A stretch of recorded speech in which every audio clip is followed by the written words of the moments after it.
Hello friends, कैसे हैं। आज मैं आपको रविंद्रनाथ टैगोर की कहानी अनमोल भेंट सुनाने जा रही हूँ। दोस्तों, रविंद्रनाथ टैगोर एकमात्र कवि हैं जिनकी दो रचनाएं दो देशों का राष्ट्रगान बनी, जिनमें भारत का राष्ट्रगान जन गण मन और बांग्लादेश का राष्ट्रीय गान अमार सोनार बांग्ला है। तो चलिए सुनते हैं रविंद्रनाथ टैगोर की कहानी अनमोल भेंट, जो इस प्रकार से शुरू होती है।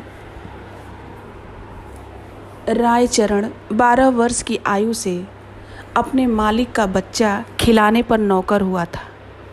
उसके पश्चात काफ़ी समय बीत गया। नन्हा बच्चा रायचरण की गोद से निकलकर स्कूल में प्रविष्ट हुआ। स्कूल से कॉलेज में पहुंचा, फिर एक सरकारी स्थान पर लग गया। किंतु रायचरण अब भी बच्चा खिलाता था। यह बच्चा उसकी गोद के पाले हुए अनुकूल बाबू का पुत्र था। बच्चा घुटनों के बल चलकर बाहर निकल जाता। जब रायचरण दौड़कर उसको पकड़ता तो वह रोता और अपने नन्हे नन्हे हाथों से रायचरण को मारता। रायचरण हंसकर कहता, हमारा भैया भी बड़ा होकर जज साहब बनेगा। जब वह रायचरण को चन्ना कहकर पुकारता तो उसका हृदय बहुत हर्षित होता। वह दोनों हाथ पृथ्वी पर टेक कर घोड़ा बनता और बच्चा उसकी पीठ पर सवार हो जाता। इन्हीं दिनों अनुकूल बाबू की बदली परया नदी के किनारे एक जिले में हो गई। नए स्थान की ओर जाते हुए कलकत्ते से उन्होंने अपने बच्चे के लिए मूल्यवान आभूषण और कपड़ों के अतिरिक्त एक छोटी सी सुंदर गाड़ी भी खरीदी। वर्षा ऋतु थी। कई दिनों से मूसलाधार वर्षा हो रही थी। ईश्वर ईश्वर करते हुए बादल फटे। संध्या का समय था। बच्चे ने बाहर जाने के लिए आग्रह किया। रायचरण उसे गाड़ी में बिठाकर बाहर ले गए। खेतों में पानी खूब भरा हुआ था। बच्चे ने फूलों का गुच्छा देकर जिद की। रायचरण ने उसे बहलाना चाहा, किंतु वह न माना। विवश रायचरण बच्चे का मन रखने के लिए घुटनों घुटनों पानी में फूल तोड़ने लगा। कई स्थानों पर उसके पांव कीचड़ में बुरी तरह धंस गए। बच्चा तनिक देर मौन गाड़ी में बैठा रहा, फिर उसका ध्यान लहराती हुई नदी की ओर गया। वह चुपके से गाड़ी से उतरा। पास ही एक लकड़ी पड़ी थी, उठा ली और भयानक नदी के तट पर पहुंचकर उसकी लहरों से खेलने लगा। नदी के शोर में ऐसा मालूम होता था कि नदी की चंचल और मुंहजोर जल परियां सुंदर बच्चे को अपने साथ खेलने के लिए बुला रही हैं। रायचरण फूल लेकर वापस आया तो देखा गाड़ी खाली है। उसने इधर उधर देखा। पैरों के नीचे से धरती निकल गई। पागलों की भांति चहु और देखने लगा। वह बार बार बच्चे का नाम लेकर पुकारता था, लेकिन उत्तर में चन्ना की मधुर ध्वनि न आती थी। चारों ओर अंधेरा छा गया। बच्चे की माता को चिंता होने लगी। उसने चारों ओर आदमी दौड़ाए। कुछ व्यक्ति लालटेन लिए हुए नदी के किनारे खोज करने पहुंचे। रायचरण उन्हें देखकर उनके चरणों में गिर पड़ा। उन्होंने उससे प्रश्न करने आरंभ किए, किंतु वह प्रत्येक प्रश्न के उत्तर में यही कहता, मुझे कुछ मालूम नहीं। यद्यपि प्रत्येक व्यक्ति की यह सम्मति थी कि छोटे बच्चे को परया नदी ने अपने आंचल में छिपा लिया है, किंतु फिर भी हृदय में विभिन्न प्रकार की शंकाएं उत्पन्न हो रही थी। एक यह कि उसी संध्या को निर्वासितों का एक समूह नगर से गया था और माँ को संदेह था कि रायचरण ने कहीं बच्चे को निर्वासित के हाथों न बेच दिया हो। वह रायचरण को अलग ले गई और उससे विनती करते हुए कहने लगी, रायचरण, तुम मुझसे जितना रुपया चाहो ले लो, किंतु परमात्मा के लिए मेरी दशा पर तरस खाकर मेरा बच्चा मुझको वापस कर दो। परंतु रायचरण कुछ उत्तर न दे सका, केवल माथे पर हाथ फेंक मारकर मौन हो गया। स्वामिनी ने क्रोध और आवेश की दशा में उसको घर से बाहर निकाल दिया।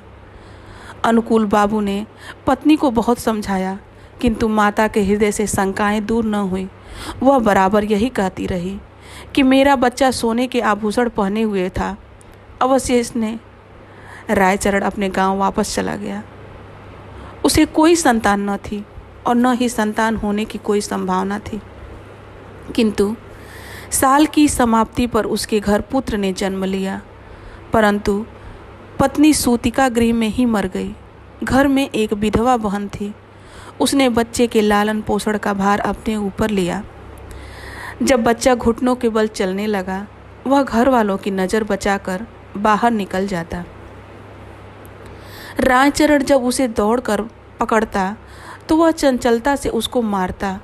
उस समय रायचरण के नेत्रों के सामने अपने उस नन्हे मालिक की सूरत फिर जाती, जो परया नदी की लहरों में लुप्त हो गया था।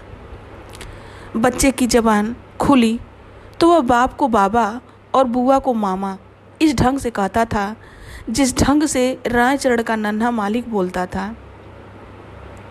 रायचरण उसकी आवाज़ से चौंक उठता।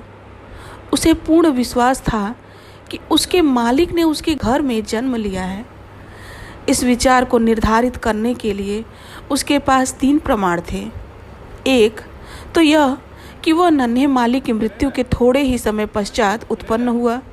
दूसरा यह कि उसकी पत्नी वृद्ध हो गई थी और संतान उत्पत्ति की कोई आशा न थी। तीसरे यह कि बच्चे के बोलने का ढंग और उसकी संपूर्ण भाव भंगिमाएं नन्हे मालिक से मिलती जुलती थी। वह हर समय बच्चे की देखभाल में संलग्न रहता। उसे भय था कि उसका नन्हा मालिक फिर कहीं गायब न हो जाए। वह बच्चे के लिए एक गाड़ी लाया और अपनी पत्नी के आभूषण बेचकर बच्चे के लिए आभूषण बनवा दिए। वह उसे गाड़ी में बिठाकर प्रतिदिन वायु सेवन के लिए बाहर ले जाता था। धीरे धीरे दिन बीतते गए और बच्चा सयाना हो गया, परंतु इस लाड़ चाव में वह बहुत बिगड़ गया था। किसी से सीधे मुंह बात न करता। गांव के लड़के उसे लाड साहब कहकर छेड़ते। वह लड़का शिक्षा योग्य हुआ तो रायचरण अपनी छोटी सी जमीन बेचकर कलकत्ता आ गया। उसने दौड़ धूप करके नौकरी खोजी और फलन को स्कूल में दाखिल करवा दिया। उसको पूर्ण विश्वास था कि बड़ा होकर फलन अवश्य जज बनेगा। होते होते अब फलन की आयु 12 वर्ष हो गई। अब वह खूब लिख पढ़ सकता था। उसका स्वास्थ्य अच्छा और सूरत शकल भी अच्छी थी। उसको बनाव श्रृंगार की भी बड़ी चिंता रहती थी। जब देखो दर्पण हाथ में लिए बाल बना रहा है। वह अपव्ययी भी बहुत था। पिता की सारी आय व्यर्थ की विलास सामग्री में व्यय कर देता। रायचरण उससे प्रेम तो पिता की भांति करता था, किंतु प्रायः उसका बर्ताव उस लड़के से ऐसा ही था जैसे मालिक के साथ नौकर का होता है। उसका फलन भी उसे पिता न समझता था। दूसरी बात यह थी कि रायचरण स्वयं को फलन का पिता प्रकट भी न करता था। छात्रावास के विद्यार्थी रायचरण के गंवारपन का उपहास करते और फलन भी उन्हीं के साथ सम्मिलित हो जाता। रायचरण ने जमीन बेचकर जो कुछ रुपया प्राप्त किया था वह अब लगभग सारा समाप्त हो चुका था। उसका साधारण वेतन फलन के खर्चों के लिए कम था। वह प्रायः अपने पिता से जेब खर्च और विलास की सामग्री तथा अच्छे अच्छे वस्त्रों के लिए झगड़ता रहता था। आखिर एक युक्ति रायचरण के मस्तिष्क में आई। उसने नौकरी छोड़ दी और उसके पास जो कुछ शेष रुपया था फलन को सौंप कर बोला, फलन, मैं एक आवश्यक कार्य से गांव जा रहा हूँ, बहुत जल्द वापस आ जाऊँगा। तुम किसी बात से घबराना नहीं। रायचरण सीधा उस स्थान पर पहुँचा जहाँ अनुकूल बाबू जज के ओहदे पर लगे हुए थे। उनके और कोई दूसरी संतान न थी। इस कारण उनकी पत्नी हर समय चिंतित रहती थी। अनुकूल बाबू कचहरी से वापस आकर कुर्सी पर बैठे हुए थे और उनकी पत्नी संतान उत्पत्ति के लिए बाजारू दवा बेचने वाले से जड़ी बूटियां खरीद रही थी। काफ़ी दिनों के पश्चात वह अपने वृद्ध नौकर रायचरण को देखकर आश्चर्यचकित हुए। पुरानी सेवाओं का विचार करके उसको रायचरण पर तरस आ गया और उससे पूछा, क्या तुम फिर नौकरी करना चाहते हो? रायचरण ने मुस्कुराकर उत्तर दिया, मैं अपनी मालकिन के चरण छूना चाहता हूँ। अनुकूल बाबू रायचरण की आवाज़ सुनकर कमरे से निकल आए। रायचरण की शक्ल देखकर उनके कलेजे का जख्म ताज़ा हो गया और उन्होंने मुख फेर लिया। रायचरण ने अनुकूल बाबू को संबोधित करके कहा, सरकार, आपके बच्चे को परिया ने नहीं बल्कि मैंने चुराया था। अनुकूल बाबू ने आश्चर्य से कहा, तुम यह क्या कह रहे हो? क्या मेरा बच्चा वास्तव में जिंदा है? उसकी पत्नी ने उछल कर कहा, भगवान के लिए बताओ, मेरा बच्चा कहाँ है? रायचरण ने कहा, आप संतोष रखें, आपका बच्चा इस समय भी मेरे पास है। अनुकूल बाबू की पत्नी ने रायचरण से अत्यधिक विनती करते हुए कहा, मुझे बताओ। रायचरण ने कहा, मैं उसे परसों ले आऊँगा। रविवार का दिन था। जज साहब अपने मकान में बेचैनी से रायचरण की प्रतीक्षा कर रहे थे। कभी वह कमरे में इधर उधर टहलने लगते और कभी थोड़े समय के लिए आराम कुर्सी पर बैठ जाते। आखिर 10 बजे के लगभग रायचरण ने फलन का हाथ पकड़े हुए कमरे में प्रवेश किया। अनुकूल बाबू की घरवाली फलन को देखते ही दीवानी की भांति उसकी ओर लपकी और उसे बड़े जोर से गले लगा लिया। उनके नेत्रों से अश्रुओं का समुद्र उमड़ पड़ा। कभी वह उसको प्यार करती, कभी आश्चर्य से उसकी सूरत तकने लग जाती। फलन सुंदर था और उसके कपड़े भी अच्छे थे।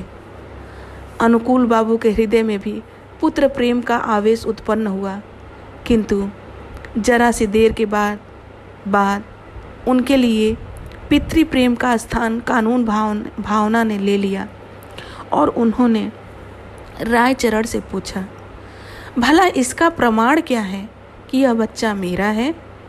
रायचरण ने उत्तर दिया, इसका उत्तर मैं क्या दूं सरकार? इस बात का ज्ञान तो परमात्मा के सिवाय और किसी को नहीं हो सकता कि मैंने ही आपका बच्चा चुराया था। जब अनुकूल बाबू ने देखा कि उनकी पत्नी फलन को कलेजे से लगाए हुए है तो प्रमाण मांगना व्यर्थ है।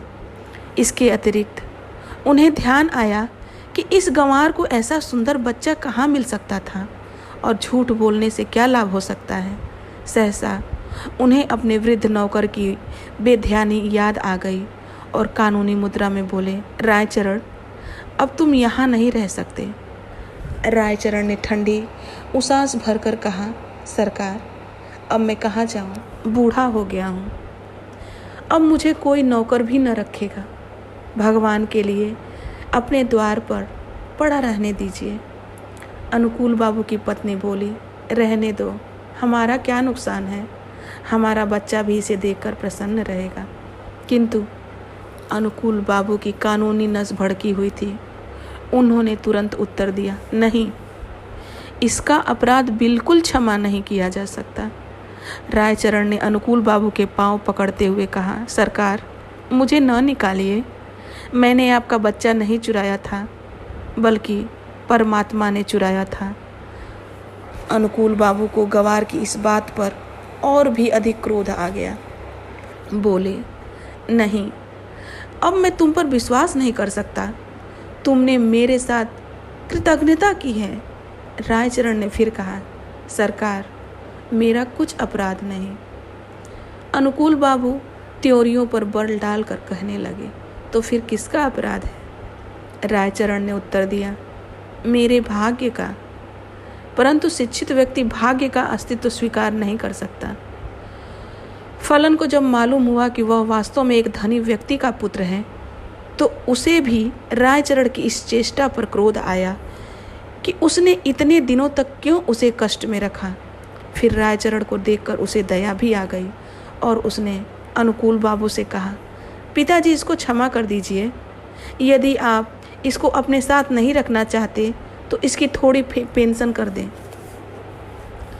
इतना सुनने के बाद रायचरण अपने बेटे को अंतिम बार देखकर अनुकूल बाबू की कोठी से निकलकर चुपचाप कहीं चला गया। महीना समाप्त होने पर अनुकूल बाबू ने रायचरण के गांव कुछ रुपया भेजा, किंतु मनी ऑर्डर वापस आ गया क्योंकि गांव में अब इस नाम का कोई व्यक्ति न था। और ये कहानी यहीं पर समाप्त हो जाती है। कितनी अच्छी कहानी है ना, अनमोल भेंट। आपको कैसी लगी ज़रूर बताइएगा, मुझे कमेंट करिएगा। Thank you so much.